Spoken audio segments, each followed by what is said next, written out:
Tapi sebelum mulai nih, ada rapid question. Pasien atau dokter? Cinta itu dimenangkan oleh cinta itu sendiri. Untuk data nih, ya kan, untuk data aku tidak bisa membahas itu lebih jauh karena Ada campur tangan. Nah, Ready nih, ready. siapa dia? Hah? Siapa dia? Saya kenalin dulu.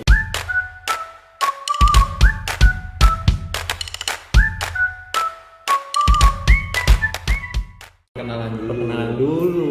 Belum apa-apa, nggak tahu ya kan. Memang ada running tag di sini, nggak ada. Ntar dikira settingannya. Halo semua. Iya. Sebelah saya normal, formal banget ya. Iya, makanya. Sebelahku temen yang rame dengan pendapat. Yes. Dari KKN. Namanya Tobi. Alanis Sania Tobi. Ini Tabi, ini Tobi. Iya benar. 2T. Kayak dua racun gitu. Dua racun nih. Kita mau nyaingin Sinta dan Jojo. Iya, sudah Jojo. Sinta dan Jojo. Ya Allah. Sekarang nih di mana nih nama tempatnya itu? Full Speed Ahead Coffee. FSA. Oh ini kopi. udah ada pelangnya sih, full speed Kita sambil ngopi guys. sambil ngopi. Semoga ada yang bisa dibicarain ya. Iya Kak. Jadi tadi udah ngalir terus sih sebenarnya. Ngalir terus banyak banget. Banget. Parah. Tapi sebelum mulai nih, ada rapid question. Tadi udah nyatet sih, tapi aku lupa ya. Apa aja rapid questionnya yang cocok buat Ellen. Kirain aku rapid test. Rapid question ya. Pertanyaan cepat. Jauh-jauh ke sini malah rapid. Nyanyi atau teater? Nyanyi. Why? Karena nyanyi adalah apa ya? Diriku dari kecil. Setengah jiwa. Kalau teater? Diriku setelah kuliah. Baru menemukan itu sekarang. Iya. Terus kan keren banget ya orang amatir ya kan.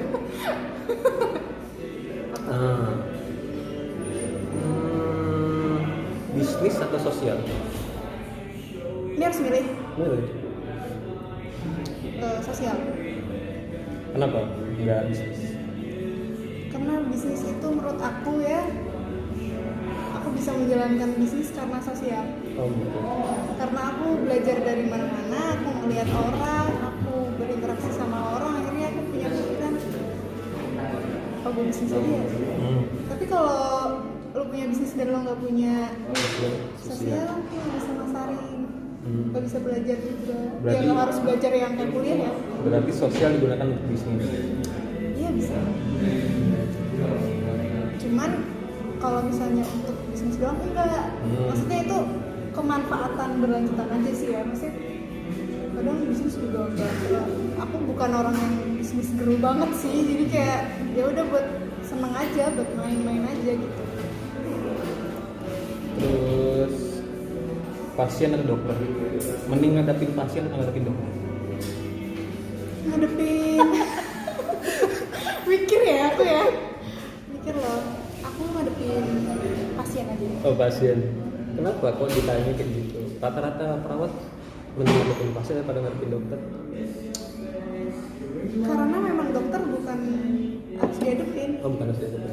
dipartnerin. Oh sebentar. Karena kita sejawat, kita itu satu lini ya. Rekan kerja.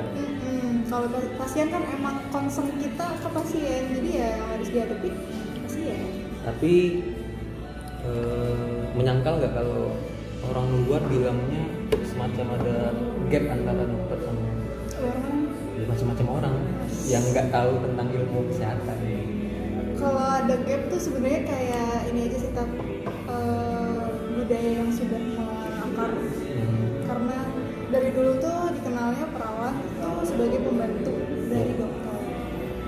Nah memang sih awalnya mungkin memang begitu ya. ya aku juga tidak menyangkal gitu. Tapi seiring dengan perkembangan zaman dan teknologi, ilmu dan lain sebagainya, akhirnya perawat itu bisa satu tingkatan dengan dokter, dengan profesi dan ibaratnya kita ngomongnya tupoksi ya, itu yang berbeda gitu loh.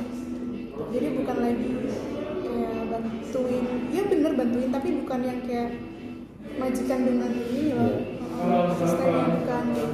Tapi lebih ke kita sama-sama partner yang bekerja untuk pasien yang sama, tapi dalam ranah yang berbeda. Ini nih harus diluruskan. Iya, jadi bukan ini ya teman-teman, ataupun mungkin ada juga tapi yang perawat emang jadi apa sih gitu loh, semua masih ada gitu. Kamu tuh perawat jadi perawat apa bidan gitu? Iya. Oh sorry, itu berbeda gitu. Bukan gimana. Kalau bidan itu dia concern ke ibu dan anak, kehamilan gitu. Tapi kalau perawat itu dia bisa dia harus menguasai semuanya, bahkan ibu dan anak juga kehamilan kayak gitu. Nggak bapak ya. Ibu Ya dan kan, anak ya. itu spesialnya. Berarti kalau bapak sakit bingung mau ke bidan.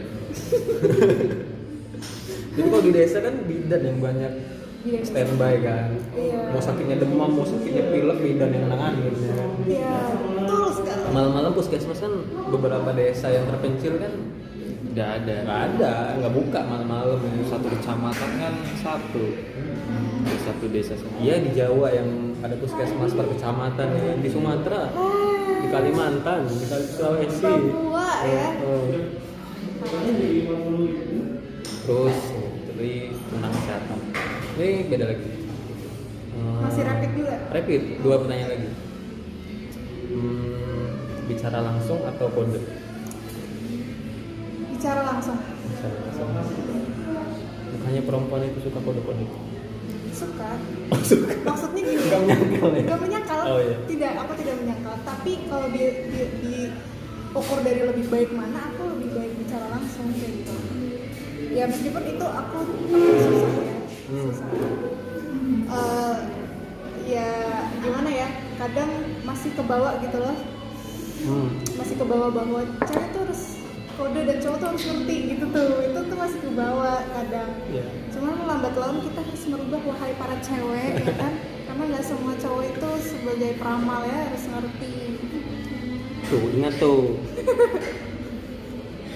Iya, Terus diperhatikan atau memperhatikan? Menghela nafas dulu loh. perhatikan sih. Memperhatikan. Tapi naluri orang untuk dipeduliin, diperhatikan itu wajar kan? Itu sangatlah alamiah, tapi Sangat alami. apa- Tapi kalau keseringan, keseringan gimana nih?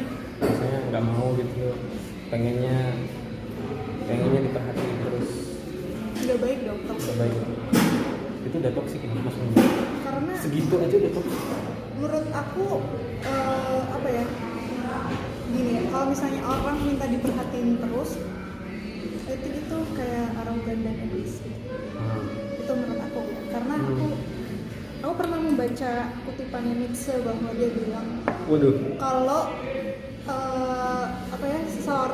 kalau kamu berharap seseorang membalas cintamu dan pada akhirnya sampai benar-benar kamu tuh down gitu karena ini ya itu tandanya kamu bukan cinta, kamu arogan gitu. Dan aku Udah. pikir iya sih gitu kan. Udah main dominasi nah. Dominasi. Ya walaupun katanya Nietzsche arogan itu benar-benar biar orang tampar gitu kan. Karena kalau dibilang dominasi, dibilang itu masih belum paham. Iya benar. Karena masih banyak banget persepsi yang menurut aku kayak ya cinta tuh harus saling membalas, cinta itu harus ini atau itu. Kalau memang tulus ya sebenarnya diperhatikan atau dicintai adalah akhirnya adalah bonus gitu loh, maksudnya bonus kayak misalnya aku suka sama Tabrani tapi Tabrani nggak suka sama aku, ya udah gitu. Udah cukup lah. Ya udah cukup gitu, aku bisa suka sama Tabrani juga udah cukup gitu. Mau Tabrani kayak gimana ya terserah lo, itu urusan lo gitu. Ini urusan gue dengan perasaan gue udah. Sampai aku bilang cinta itu dimenangkan oleh cinta sendiri. Nah, Gimana tuh? Ya tadi misalnya ya kita nggak perlu mengharapkan balasan pun kalau memang itu nggak dapet ya Iya, kan. benar-benar. Kalau kita udah berani mengungkapkannya, terus kita bisa hidup dengan cinta itu, ya udah cukup, udah menang kita. Oh ya, itu benar banget. Kalau kita bisa bersama dengan dia ya bonus. Nah, ya Bonus. itu maksudnya. Jadi nggak harus memaksakan kayak sampai orang mewah orang gitu kan, sampai dijahatin keluarganya gitu tuh yang. Tapi bukan cinta yang mini juga sih, harus bener-bener from deep heart gitu, harus bener-bener dari hati yang terdalam gitu. Betul sekali. Kalau yang mini yang kena ngeliat orang di mall gitu kan, gue suka nih sama dia gitu, ngeliat orang di bioskop gitu, gue suka sama dia. Aduh, dari mana cinta? Tapi ya, Nah, itu I don't know persepsi tapi lagi nggak sih, kayak persepsi subjektif lagi. lagi. Subjektif lagi. Di sini ada folder sudut subjektif. Aduh, siapa tuh? Siapa teman? Oh, jadi founder sudut saja. Belum jalan, Oh, belum jalan. Masih niat. Belum. Aku tuh bingung sama keadaan sekarang. Sebenarnya COVID tuh masih ada nggak sih, Bang? Aduh, gimana ya, Tap? Kita udah berapa bulan ya? Maret sampai Oktober. Kalau aku ya melihatnya sebagai seorang yang Disiplin ilmu. berkecimpung di hal itu ya, COVID itu sebenarnya dia memang ada menurut aku. Ya. Memang karena menurut penelitian juga seperti itu, jadi aku merujuk pada penelitian ya teman-teman. Dan ternyata kalau misalnya ngomongin bukti empiris juga aku sudah mengalaminya gitu, pernah mengalami, bukan mengalami COVID ya, bukan ya, Ya, tapi aku melihat menghadapi. langsung bahwa partner aku gitu ataupun pada akhirnya orang yang terdekat aku dan selingkungan aku, apalagi sekarang aku lagi nurse di rumah sakit, itu benar-benar terdata bahwa siapa yang hasil swabnya positif gitu dan siapa yang akhirnya didiagnosa dokter itu emang COVID kayak gitu, itu ya empiris gitu dan rasionalnya terbukti dengan penelitian kayak gitu, logikanya terbukti dengan penelitian. Cuman untuk data nih ya kan, untuk data aku tidak bisa membahas itu lebih jauh karena Ada campur tangan. Nah, I don't know, tapi karena di Indonesia itu menurut aku kita bingung ya mau cari data kemana, cause-nya berkiblat kemana, karena semua menghitung. Iya. Mulai dari media ngitung, ya kan, media di Indonesia berapa sih? Banyak banget kan. Baik, Bang. Terus dari yang apa namanya ngurusin COVID-nya sendiri, covid.co.id ngitung, BPS ngitung, Menkes ngitung, dan biasanya mereka semua beda-beda, jadi Iya. kita bingung nggak sih? Kayak akhirnya masyarakat juga kehilangan kepercayaan sama pemerintah gitu loh. Bener nggak sih datanya sebenarnya? Bener nggak sih sebenarnya zona merah, zona hitam gitu Iya, kan? iya. Akhirnya masyarakat akhirnya menganggap itu nggak ada gitu loh, menganggap itu seperti ya udah lah ya gitu. Iya, bukan nggak ada sih, kalau menurutku pilihan katanya adalah ya udah. Ya udah. Bahkan tadi aku ketemu dengan satu orang yang dia bilang gitu, aku bilang bahwa aku nggak bisa pulang nih karena aku takut bawa virus ke rumah, kasihan keluarga. Dan dia bilang gini, ya udahlah, orang kita menaati protokol kesehatan, terus juga apa namanya, masalah virus itu ada dan gak ada, yang penting kita taat pemerintah, taat protokol kesehatan, kita ngerti apa yang harus dilakukan, ya udah pulang aja lah, kayak gitu dia bilang gitu. Cuman aku akhirnya mencoba menerima sudut pandang dia ya gitu kan, mungkin emang ya udah nggak apa-apa, tapi emang aku belum mau aja pulang, aku bilang kayak gitu. Ya banyak yang akhirnya menyerah gitu, maksudnya kayak apaan sih gitu, bosen banget nggak sih, bosen banget selama hampir mau setahun ya nggak sih, Iya. bentar lagi 2 bulan setahun, lagi. 2 bulan lagi akhir tahun. dan kita masih di kondisi ini. Sabar ya teman-teman. Berarti Tanya dan jawab kan ada atau enggak, kalau ya menurut aku iya, ada. Secara buktinya ada. dan penelitian itu masih terus dikembangkan loh, jadi kita yang harus tetap update gitu. Soal suara-suara orang yang nggak percaya atau yang pakai teori maha benar konspirasi. Itu gimana? Kalau aku nih ya, aku sih membebaskan ya. Aku maksudnya ya terserah kamu, misalnya mau percaya nih, tak berani percaya udah emang konspirasi doang nih, ini permainan politik lalala. ya nggak apa-apa, terserah kamu, itu adalah hak kamu untuk percaya dan hak kamu untuk akhirnya memahami memahami isi dari kata-kata orang itu yang akhirnya kamu percaya. Tapi ini di Indonesia gitu, masyarakatnya kita harus lihat masyarakatnya itu sangat majemuk. Terus yang kedua gampang terprovokasi. Terus mereka tuh nggak suka baca. Terus mereka itu ya udah ikut-ikutan aja gitu. Nah, pentingnya buat aku tuh, menurut aku kayak kalau misalnya kamu mengkeluarkan ini di luar negeri, aku pikir mereka lebih bisa menerima, dalam artian meskipun mereka percaya terhadap konspirasi itu, kemungkinan besar mereka masih tetap bisa mematuhi protokol kesehatan, meskipun kemarin ada tuh yang demo tetap nggak pakai masker gitu kan. Cuman itu kan kita nggak tahu di balik itu berapa angkanya yang tetap patuh kan. Nah, tapi kalau di Indonesia tuh orang tuh gampang banget percaya loh, jadi kayak akhirnya membahayakan gitu. Yang penting tuh sekarang gimana caranya kita nggak membahayakan kita dan orang lain. Ya udah nggak apa-apa kalau kamu percaya konspirasi, toh ya. Aku bilang nih, toh kalau kita percaya konspirasi pun, mau segimana pun kita menguak konspirasi itu bakal berat banget kan kalau kita nggak punya power.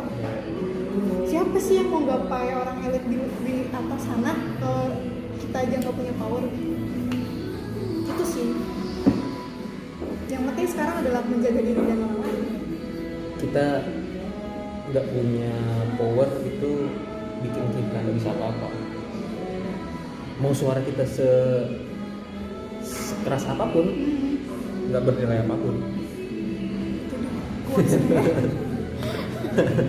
Cuman aku tidak apa ya, aku bukan yang apa ya, menyangkal bahwa kekuatan massa itu sangat berpengaruh ya. Cuman untuk hal yang sebesar ini kan pandemi ya, bukan kayak demo gitu kan, bukan kayak ini yang bisa mengubah sebuah keputusan ataupun apa. Tapi kayaknya lebih banyak yang nggak percaya daripada yang percaya. Lebih banyak yang nggak percaya teori konspirasi daripada yang percaya gitu. Sedangkan yang membuat teori konspirasi itu kayaknya nggak ambil pusing sih dengan angka itu. Misalnya 1/10, ya baru cuma 1% orang yang nolak kok, nggak apa-apa. Toh masih produksi masker masih terus, alat kesehatan terus gitu kan. Aku nggak gitu lah. Ya. Orang-orang yang terus kayak semangatnya itu nggak habis-habis gitu soal konspirasi itu, tapi kalahin juga sama orang-orang kita yang dengan sikap ya udah, misalnya dia percaya, tapi kita nggak mungkin kita berdiam diri, itu nggak mungkin. Pemerintah kita nggak ngasih apa-apa, mau gimana ya? Kayak sampai orang bilang daripada saya bukan mati karena covid malah mati karena kelaparan. Itu kabar covidnya. Berarti kan covid bikin tatanan masyarakat kita tuh jadi berubah banget, ya nggak sih? Berubah dan harus beradaptasi full gitu, Prediksinya kapan sih? Ada yang bisa prediksi nggak sih ini akan berakhir? Atau akan berlanjut? Gini ya, aku sih kalau bisa ngomong ini tadi ya, dari WHO aja dulu pernah bilang dia ya udah akhirnya yang penting protokol kesehatan dijaga karena kita nggak tahu sampai kapan pandemi. Nggak ada yang tahu dan nggak ada yang bisa memprediksi kapan ini berakhir. Tuh, makanya ya udah ekonomi tetap jalan, ataupun kegiatan tetap jalan semuanya gitu. Yang lockdown itu akhirnya apa lagi gitu kan, terus yang pokoknya akhirnya semua harus berjalan tapi dengan protokol kesehatan. Kalau dari virus 100 tahun yang lalu waktu virus Spanyol, itu dia memang merubah sangat sistem kesehatan dan sistem pokoknya tatanan sosial juga gitu. Makanya kenapa ada cuci tangan, makanya ada kenapa rumah sakit itu dia harus dihordengin agar droplet itu nggak nyebar gitu dan sebagainya. Itu akibat dari virus Spanyol. Iya. Dan benar-benar tatanan sistem kesehatan itu diperbaiki setelah itu. Mungkin pada akhirnya sekarang ini yang Cukup? ya. Iya. Nah, kalau positifnya mungkin ya bisa jadi ini pandemi akan memperbaiki sistem kesehatan, Ah, bisa jadi juga memperburuk, kita nggak ada yang tahu. Cuman mungkin dari tatanan, maksudnya mulai dari APD gitu-gitu akhirnya akan lebih aware lagi, akan lebih baik lagi. Cuman ya kita nggak tahu kapan berakhir ya. nggak tahu ya. Ya, terus juga apakah masyarakat mau terus beradaptasi dengan yang seperti ini? Karena memang 100 tahun yang lalu itu sangat lama dan budaya yang terjadi udah panjang banget. Dari mulai yang konser nih misalnya, Iya. orang dempetan semua itu nggak ada masalah lah ya. Sekarang konser orang pergi mobil, ya kan? Semua orang punya mobil kan? Masalah nggak sih? Nggak semua orang bisa menikmati konser kan? Misalnya kan itu udah ngomongin sosial banget nggak sih? Maksudnya kayak Iya. hal-hal yang menyangkut dengan orang lain gitu kan, dan kebiasaan gitu dan budaya gitu. Jadi om aku pernah bilang gini kemarin lah waktu gara-gara covid ini kan. Dulu waktu tahun 80-an katanya digaung-gaungkan tahun 2020 itu mobil tuh udah terbang katanya di Indonesia. Mobil terbang, nggak ada lagi di jalan raya. Kayaknya udah canggih lah pokoknya. Guru dia bilang zaman tahun 80-an itu. Ternyata 2020 masih diajarin utang. Tapi lebih rajin nggak gitu? Lebih rajin gara-gara udah kena case kayak gini. Iya. Padahal dulu di TK, di SD udah diajarin, cuman dia namanya orang acuh ya, orang acuh apaan gitu, malah enggak peduli. Sekarang bukannya kita malah lebih maju ya, balik lagi ke Zaman itu ya? zaman itu. Iya, balik lagi sih Tat. Kalau misalnya flu zaman dulu tuh flu Spanyol itu kan emang yang kita sebut dengan influenza sekarang menjadi penyakit yang biasa. Ya. Nah aku malah berpikir bahwa apakah nanti COVID akan Jadi jadi penyakit seperti yang- yang kayak gini gitu. Jadi ya orang Kalau akhirnya transformasinya bakal kayak gitu ya, sesuatu yang dulu jadi virus. pandemi Ah. akhirnya jadi ya obat warung aja bisa sembuh gitu. Ya. Karena itu tadi mungkin Ledakan. karena semakin banyak yang kena semakin Makin biasa aja. barriernya makin tebal. Apa namanya istilahnya itu? Apa yang lupa kemarin? Herd immunity. Herd immunity.